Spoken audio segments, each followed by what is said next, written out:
और चौथा राज्य है जो संयुक्त रूप से यूपी और उत्तराखंड। यूपी और उत्तराखंड में प्रमुख रूप से जो जनजाति पाई जाती है वो जाति है थारू जनजाति।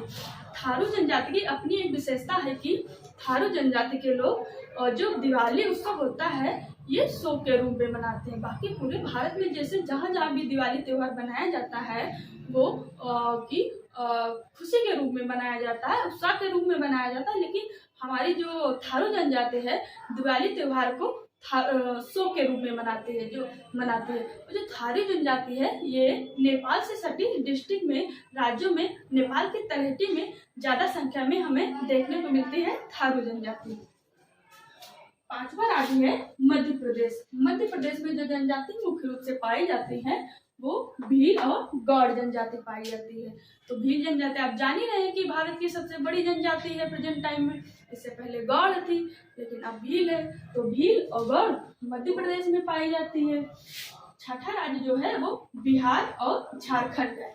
बिहार झारखंड संयुक्त रूप से जो पाई जाती है यहाँ पे जनजाति प्रमुख रूप से वो है संथाल, मुंडा, हो, कोल।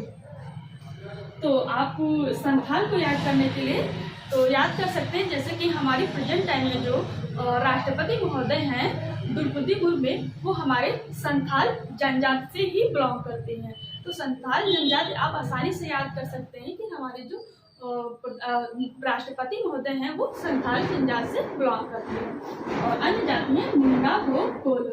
तो इसको आप याद करने के लिए जो पुराने दादा दादी मिलते हैं वो गांव में अक्सर बच्चों को जो लड़के लोग होते हैं उनको कालू कह के बुलाते हैं। तो आप थोड़ा दिमाग में रखने के लिए आप याद कर सकते हैं जैसे कि और समर के टाइम जब आता है गर्मियों की छुट्टी होती है अक्सर हमारे गांव में बच्चों का मुंडा कर दिया जाता है, मतलब बाल छिलवा दिए जाते हैं। तो इसका मतलब रहता है कि याद करने के लिए आप रख सकते हैं कि जैसे दादा लोग कहते हैं मुंडा हो, कहेंगे मुंडा हो मतलब कि मुंडा हो, या फिर याद कर सकते हैं कल्लू हो मुंडा करा ले, कल्लू हो मुंडा करा ले। तो ऐसे याद कर सकते हैं कि जो बिहार और झारखंड में संयुक्त रूप से जनजाति पाई जाती है वो संथाल, मुंडा, हो और कोल जनजाति। तो शायद आपको समझ में आया होगा कि मुंडा हो, कालू हो करके आप कुछ दिमाग में याद कर सकते हैं। सातवां राज्य है उड़ीसा राज्य। उड़ीसा राज्य में जो जनजाति पाई जाती है वो खोड़ जनजाति पाई जाती है। आठवां राज्य है अरुणाचल प्रदेश। अरुणाचल प्रदेश में जो जनजाति पाई जाती है वो है मिसमी जनजाति, मिसमी और डाफला जनजाति।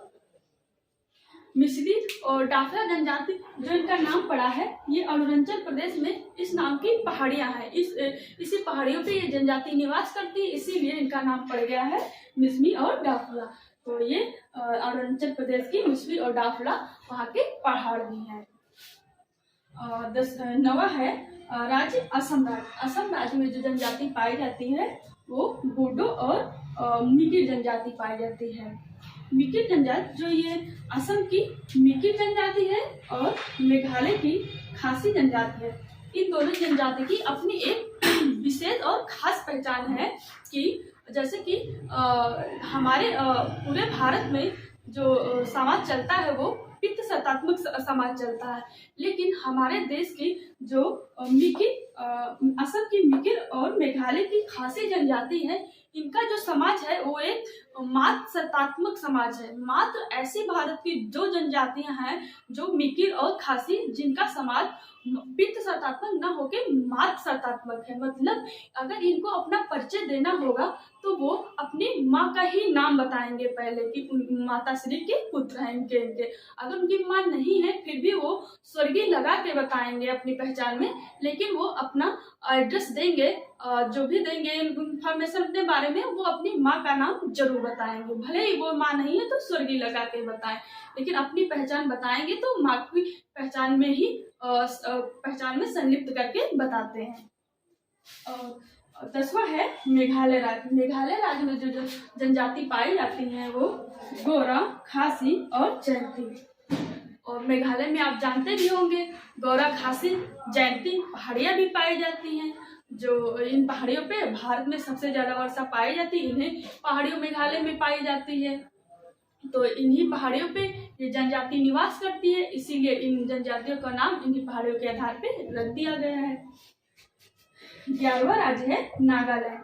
नागालैंड में जनजाति पाई जाती है वो मू है, आगमी है और नागा है। नागा इसलिए पड़ा कि यहाँ पे नागा पर्वत है, इसलिए इस राज्य का नाम पड़ा नागालैंड, इसलिए नागा पर्वत जो जनजाति निवास करती है उसी का नाम पड़ गया नागा। 12वां राज्य है मणिपुर राज्य। मणिपुरी राज्य में कुकी जनजाति पाई जाती है। 13वां जनजाति राज्य है वो है मिजोरम। मिजोरम में मीजा और लुआइस जनजाति पाई जाती है। तो मीजा, इसको याद करने के लिए मीजो को मीजा से ही नाम पड़ गया है मीजा। मीजा और लुआइस जनजाति मिजोरम में पाई जाती है। 14वां राज्य है वो है आंध्र प्रदेश। आंध्र प्रदेश में जनजाति पाई जाती है उसका नाम है कदर जनजाति। 15 है केरला। केरला में जो जनजाति पाई जाती है उसको कहते हैं केरला जनजाति। तो आप किसी का अगर नाम बिगाड़ते हैं तो आप अपोजिट ही बिगाड़ते हैं। कुछ भी है तो उसका अपोजिट ही नाम बिगाड़ते हैं। तो उसको याद करने के लिए आप रख सकते हैं केरला का इरला, उल्टा पुल्टा करके ही बिगाड़ते हैं। तो याद करने के लिए आप दिमाग में रख सकते हैं केरला और इरला, मतलब केरला में इरला जनजाति पाई जाती है। 16वां है राज्य तमिलनाडु। तमिलनाडु राज्य में टोडा जनजाति पाई जाती है। टोडा जनजाति की अपनी एक और खास विशेषता है कि भारत की एकमात्र टोडा जनजाति है जिसमें जो विवाह की प्रथा पाई जाती है वो बहुपति विवाह प्रथा पाई जाती है। इसका क्या मतलब है कि वहाँ के समाज में जो लड़कियां होती हैं वो 1, 2, 3 कितने भी चाहे पति रख सकती हैं। हालांकि हमारे भारत में और कहीं ऐसा कल्चर नहीं देखने को मिलता है, लेकिन हमारे जो तमिल टोडो जनजाति है उसमें बहुपति विवाह देखने को मिलता है। टोडो जनजाति तमिलनाडु के नीलगिरी पर्वत पे निवास करती है। 17वां है अंडमान निकोबार द्वीप समूह। ये भारत सरकार का केंद्र शासित प्रदेश है।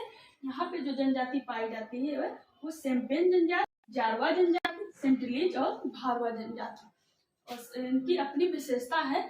इस अंडमान निकोबार द्वीप समूह में जनजातियों का एक सेपरेट वीडियो बनाएंगे क्योंकि यहाँ की जनजातियों की बहुत अपनी ज्यादा विशेषता। शॉर्टकट पढ़ लेते हैं। सेम्पेन जनजाति है जो इनकी संख्या है अंडमान में सबसे ज्यादा पाई जाती है। और जारवा जनजाति जो लोग हैं यहाँ के, ये इनको भारत का मूल निवासी माना जाता है। ये भारत की सबसे प्राचीन जनजाति जो होता है वो जारवा जनजाति है। ये इनका जो वंशज माना जाता है, मतलब जीन माना जाता है वो अफ्रीका महाद्वीप लोगों से माना जाता है। सेंटिलीज जनजाति, सेंटिलीज जनजाति की अपनी एक बहुत ज्यादा विशेषता है कि ये लोग बहुत ज्यादा क्रूर और निर्दयी लोग होते हैं। इन लोग का समूह जो होता है बहुत बड़ा नहीं होता है, 50 से 60 लोग का ही समूह है। ये सेंटिलीज जो अंडमान निकोबार के उत्तरी आइलैंड में निवास करते हैं। वहाँ पे अगर ये सेंटिलीज लोग के पास अगर कोई भी मानव जाता है तो ये जान लीजिए कभी वो कोई जिंदा नहीं वापस आ पाता। ये लोग इनके समूह से कोई भी बाहर जाता है ये उनको मार देते हैं। कोई भी आज तक वापस नहीं आया है। इन लोग का क्या काम है? मछली मारना, नारियल का पानी पीना इनका मुख्य भोजन है। इनको किसी चीज से और मतलब नहीं। किसी भी कीमत पे अपने समूह से बाहर लोगों का ना देखना पसंद करते हैं, ना आना पसंद करते हैं, कुछ भी चीजें नहीं। यहाँ तक ये लोग अगर इनके बच्चे भी इनके समूह से या फिर थोड़ा हट के पैदा हो गए, जैसे कि ये लोग बहुत काले होते हैं, अगर इनके बच्चे थोड़ा भी गोरे हो गए तो ये लोग यहाँ तक अपने बच्चे को भी मार देते हैं। ये लोग किसी प्रकार से ये नहीं एक्सेप्ट करते कि हमारे ग्रुप या समूह से कुछ बाहर देखना कुछ पसंद ही नहीं करते हैं। और चौथी जनजाति है भारवा जनजाति। तो आई होप आपको आज का सेशन पसंद आया होगा, समझ आया होगा। और प्लीज़ आप मेरे चैनल को सब्सक्राइब करिए। बाकी जय हिंद।